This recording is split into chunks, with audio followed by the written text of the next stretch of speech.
The speedsters within DC Comics have had extraordinary feats within the last few years, from outrunning death itself to literally being faster than the Speed Force itself.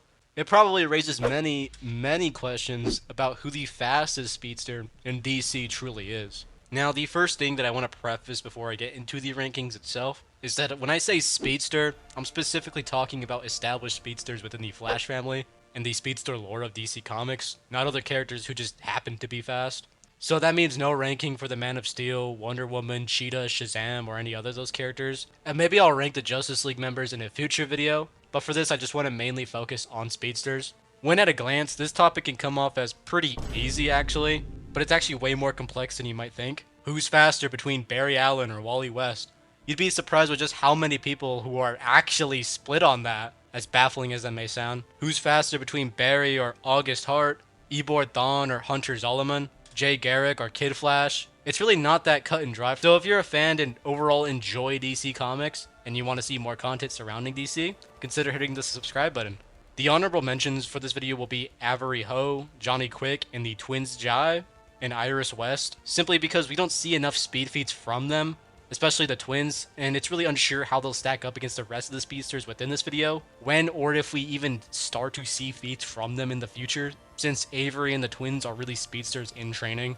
In the Rebirth storyline within issue 761 of Flash Comics, she's been shown to blitz fodder enemies within the Legion of Zoom, and sort of be in a relative battle with Captain Cold. We do know that in the new Superman's comics in Rebirth that Avery considers running at 980.5 kilometers an hour very boring. In this same comic, she actually beats Kenan Kong, the Superman of China, in a race as well. And when Superman challenges her again and gets a head start, she literally starts smoking his ass. All we really know about these three is that they are definitively above pseudo-speedsters like Bizarro Flash. Also, No, Avery, the twins, Wallace, and Bart, all together running around the Legion of Zoom to send them back to their specific points in time by creating the shockwave frequency, does not mean Avery or the twins can tap into the Speed Force via raw super speed by themselves, especially when we know that time traveling isn't really Avery's strong suit. We also know that each individual speedster utilizes or interacts with the Speed Force differently and how they can actually tap into it. In Avery's case, it provides her some sort of dimensional travel to different universes or realities via vibrational and molecular manipulation,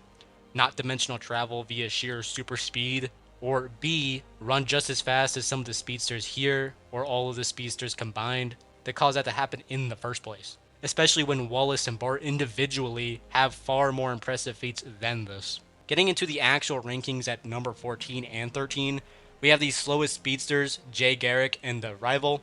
Now, Jay Garrick and The Rival being basically the very first iterations and archetypes of the Flash and Reverse Flash, in my opinion, are pretty good basis for the list. Compared to the rest of the speedsters on this list, they just really don't hold a candle to them in any shape or fashion. The very first Flash, unlike what most people claim, isn't actually connected to the Speed Force, nor did he get his own powers from it. He got his super speed due to inhaling the fumes of a chemical called hard water, with the Rival getting his powers by just duplicating the hard water formula.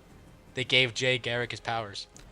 The reason why the Rival is above Jay Garrick is because he's actually tapped into the Speed Force with sheer super speed without having a link or a connection to it. To enter the Speed Force, you have to run faster than what's considered light speed in DC Comics. It happens to be a feat overlooked by many fans, but rightfully so. Jay Garrick can be much higher ranked if you think that him being able to keep up with Wally and Barry in terms of super speed while they were running from a horde of Dark Flashes in the Super Speed comic within the Dark Knight's Death Metal storyline is something worthy of noting.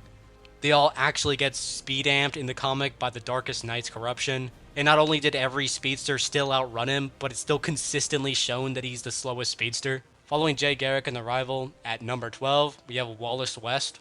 Wallace is sort of like Avery Ho, a speedster in training. Wallace has actively stated himself that he just isn't as fast as Barry, and this would also apply to Wally, or any other god tier speedster within the verse, at least as of currently. But unlike Avery and Jay Garrick, he's been shown to tap into the Speed Force with his speed alone in Teen Titans comics during the Rebirth storyline, but lacks the knowledge and experience to properly exit the Speed Force, which resulted in Wally having to rescue him. In the Speed Metal comic, as mentioned earlier, Wallace is actually shown to casually smoke Jay Garrick while still being behind both Barry and Wally in just standard super speed, and when they all get speed amped, Wallace is shown to outrun him as well. Wallace has stated himself that he just isn't as fast as Barry, and this would also apply to Wally or any other god tier speedster within the verse as of currently.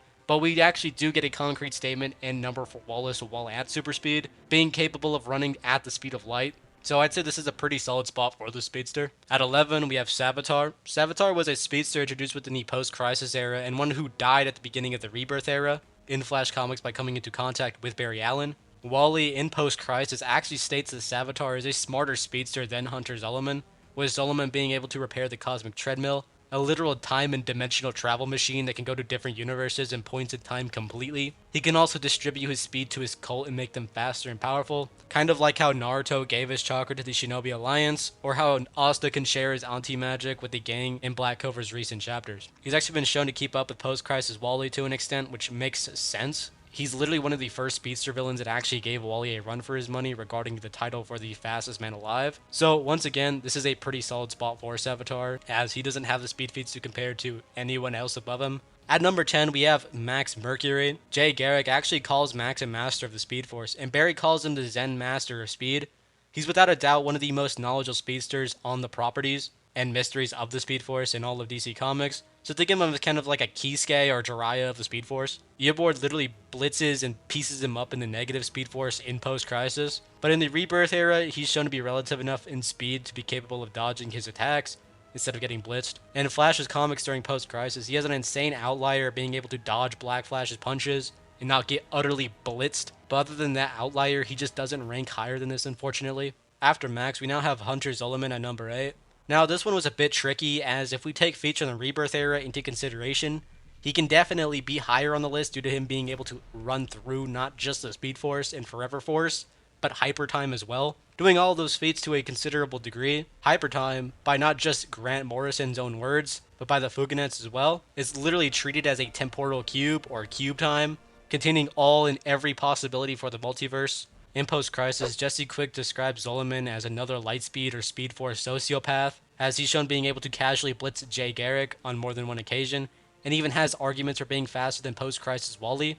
I do want to stress that Wally in post-Crisis does not in any shape or form scale to his current counterpart, and I'll explain why that's the case later in the video, but other than those specific feats, he sort of just uses hacks to keep himself relevant, specifically time dilation. Zolomon can slow down, stop, or even speed up time as much as he wants to make himself fight characters that are significantly faster than him, and this is consistent with him being able to stop all progression in his personal timeline, and being able to manipulate entire streams of time within the fourth dimension. If you think this time manipulation downgrades his speed rather than being considered an actual speedster with connection to the Speed Force to a considerable margin, then he would definitely rank much, much lower than this. Though I beg to differ since we have concrete super speed feats for Zolomon. Following that is where we can get number 8. We have Jesse Quick placed here.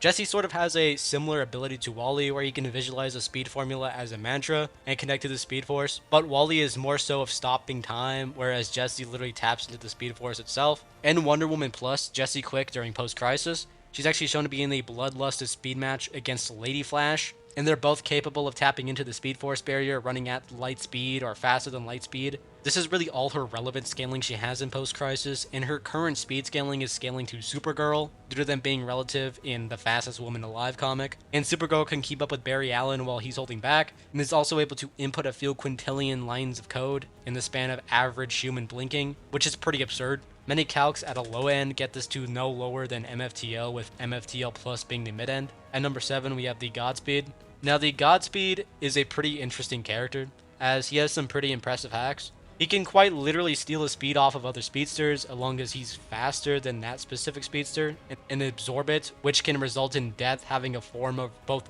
life steal and speed absorption. He also has like this sixth sense that's able to quite literally sense everyone that is connected or had a connection to the Speed Force, regardless if they're still connected or not. In terms of speed, he's shown to be able to blitz every hoe with alongside Wallace West as well. Really, throughout most of Flash comics during the Rebirth era, Godspeed is literally stated by Barry while he's narrating to give him a run for his money for the title of Fastest Man Alive. Due to this, Godspeed and the speedsters above him should be capable of performing similar feats that Jenny performed, where she was running at what's considered light speed in DC Comics, and created a singularity that can rip apart the entire universe apart due to the Speed Force breaking down around them.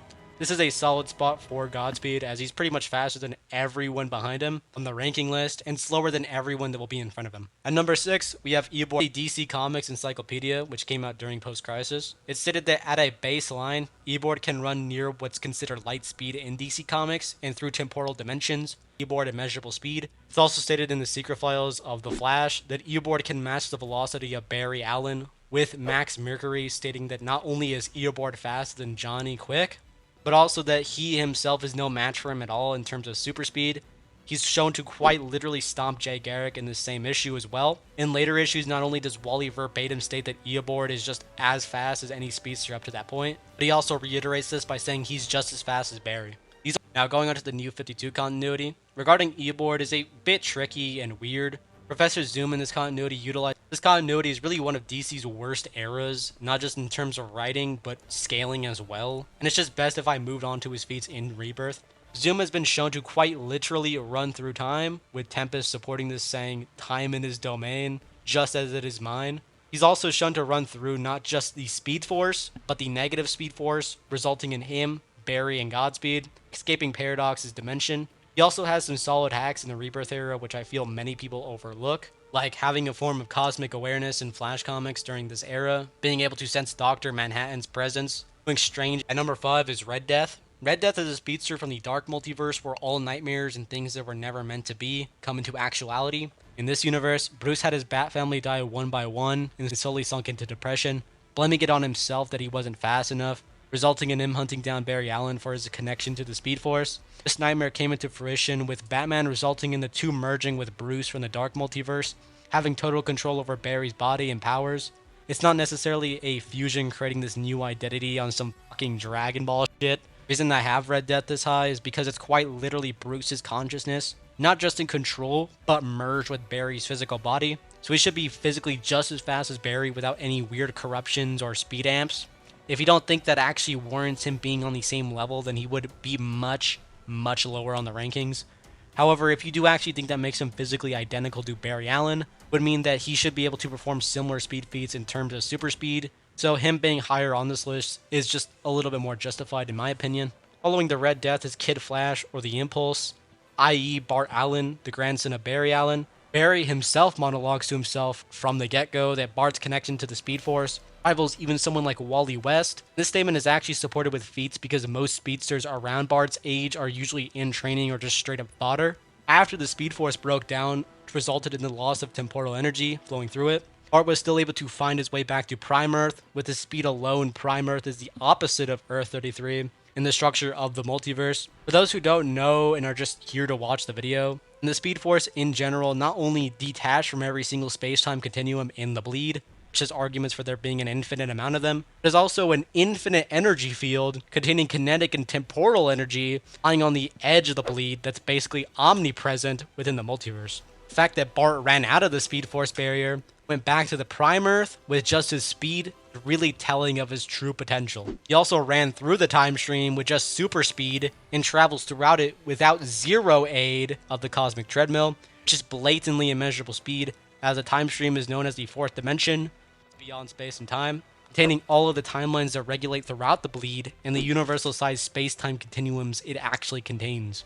It's also stated that Bart is actually way faster than Godspeed could ever dream of, seeing as Bart was able to blitz him beyond his perception. Bart has a lot more feats that are worthy of talking about, but these are just the main ones I need to go over, sort of just etched to the general public for the ranking. Number 3, we have Bart Allen with his current feats only. For starters, a feat that many people overlook is Barry being capable of speeding up all of space-time with his super speed, and taking not just himself into the future, but literally anyone to his choosing without causing any time paradoxes in the process. Him and Eobard were also duking it out in combat, showing a bit of superiority to Eobard to a degree, and were literally traveling throughout time because of how fast they were going. Keep in mind that this is Barry amped with the energy of the negative Speed Force after running into it for the very first time in this comic. Barry can quite literally run into a different timeline or another Earth into a different universe. Into a different timeline by definition is immeasurable speed, since doing that requires you to go beyond the bounds of the conventional flow of time, and running to a different universe in terms of speed can vary on its portrayal, especially regarding speed. It can be anywhere from an MFTO plus feat to an outright immeasurable speed feat. And in DC Comics, that's not necessarily a line treated consistently, so I'll leave that up to your interpretation. And once again, these aren't just statements without nothing substantiating them, as we see Barry within Infinite Frontiers comics explicitly run throughout the entirety of the multiverse to check the cosmic vibrational frequencies of each Earth, the House of Heroes being his starting point. Believe it or not, he actually challenged Wally to race him on this, and we sort of do get lore on who's actually faster between the two. Literally hammered home that Wally is superior in terms of speed within the Knight's Terror storyline of Flash comics, and Flash's comics during the Rebirth era as well. Barry constantly saying he used to be the fastest man alive, which is in reference to Wally being the main speedster to hold that title, and the title of The Flash. Wally even saves Barry after being amped with Eobard speed, and the friction of the Speed Force compensating his body, with no speedsters in the Flash family being capable of stopping him while in this mad-like trance. Plus, Barry acknowledges his limitations and comparing himself to Wally multiple times, saying he was more so connected to the science of the Speed Force and its properties rather than cutting loose and actually embodying speed itself like Wally, once again calling him The Flash and the fastest man alive. At number 2 is the Black Flash, the Grim Reaper of speedsters. Death is an interesting concept explored in DC Comics, and has taken plenty of forms within it, but this is the one in particular that is very interesting. I know some might disagree with this, and some might argue that he should be ranked at number 1, and there are definitely arguments to be had. The Black Flash, despite knowing he had made a mistake in taking the life of Linda, which is why he attempts to rectify it by going for Wally, has easily caught up and even surpassed some of the fastest men alive. With all of the speed you can possibly imagine not being able to save them, no matter how fast you are, the Black Flash will always be faster. End quote. Barry Allen, Johnny Quick, and even Savatar during the post-crisis era were all victims to the embodiment of death in the Flash family. He is described as something that will always catch you, and this is consistent even in the Rebirth era, where Wally verbatim states that Black Flash is faster than anything he has ever dealt with. Plus, he can enter the Forever Force and Speed Force at will. He even kept up with Wally pretty evenly, running all the way to the end of time, and the death of the universe, which is casually immeasurable speed by definition, resulting in Wally having to go to a further point where death ceased to exist on a conceptual level. Wally having to actually do this easily makes the Black Flash one of the fastest speedsters in all of DC Comics, and his precision is scary to say the least. At number 1, to absolutely nobody's surprise, is Wally West. If you read DC Comics, then you should absolutely know why Wally West is this high. After Wally's quote-unquote rebirth, after he gains freedom from being trapped in the Speed Force, which happened after the Flashpoint, Wally states that due to this, his connection to the Speed Force has risen astronomically and granted him a new dimension of speed, making him faster than all of the prior speed feats up until this point, or all of the pre-Flashpoint, meaning that he's now faster than his post-Crisis iteration and New 52 iteration at a baseline, with the Man of Steel himself acknowledging the gap in travel and movement speed as well. Barry and Wally were always faster than him to begin with, but anyways, what makes Wally the fastest for me, at least to really solidify the spot, is that in Flash Forward, see Wally, while rage-amped or bloodlusted against Tempest, perform one of the craziest feats in all of DC Comics, with Wally quite literally going beyond thought. It's considered light speed in DC Comics, which he's done numerous times, and the Speed Force itself. Going faster than the Speed Force is a pretty crazy statement. The Speed Force wall using Grant Morrison's map is described as the limit to matter itself, with anything beyond that being converted into nothing but information. Beyond this barrier lies the Sphere of Gods, archetypal realm, home to living ideas like the Endless, the New Gods, statements of being beyond all time and all space, containing dimensionless realms like the Phantom Zone, depending on what tiering system you use. This can be pretty insane and suggests speed scaling beyond just immeasurable, but I'll leave that up to your interpretation. On top of this, he can quite literally remove you from the battlefield by throwing you into the time stream like he did against Abracadabra, and can sense the slightest disturbance in any space-time continuum, at least the space-time continuums that he's physically in, giving him a form of cosmic awareness. And besides the hacks I mentioned, these are all speed feats performed at his peak base stats, let alone certain notable amps he gets throughout his era, like the Mobius chair, amping him with the powers of Dr. Manhattan. All of this just supports my point on how much of an absolute monster Wally West truly is in terms of speed, and how he pretty much just blitzes most fictional verses with ease, with little to no difficulty. So Tempest's statement within the first issue of the Flash Forward is indeed accurate, with him stating that Wally is in fact the fastest man alive in the multiverse, making him the fastest speedster by default. Anyways, that's generally my list when it comes to ranking DC Speedster. I know some of you guys are going to be pretty mad that I didn't include literally every single person in DC outside of the Flash family, and even within the Flash family that's considered a Speedster. I promise you they aren't really relevant in terms of speed scaling. I know some are going to argue that Black Flash should be ranked at number 1, but as long as Black Flash and Wally are in the majority's top 2 rank, I don't really care how you rank them, and in my personal opinion should be left up to a subjective interpretation.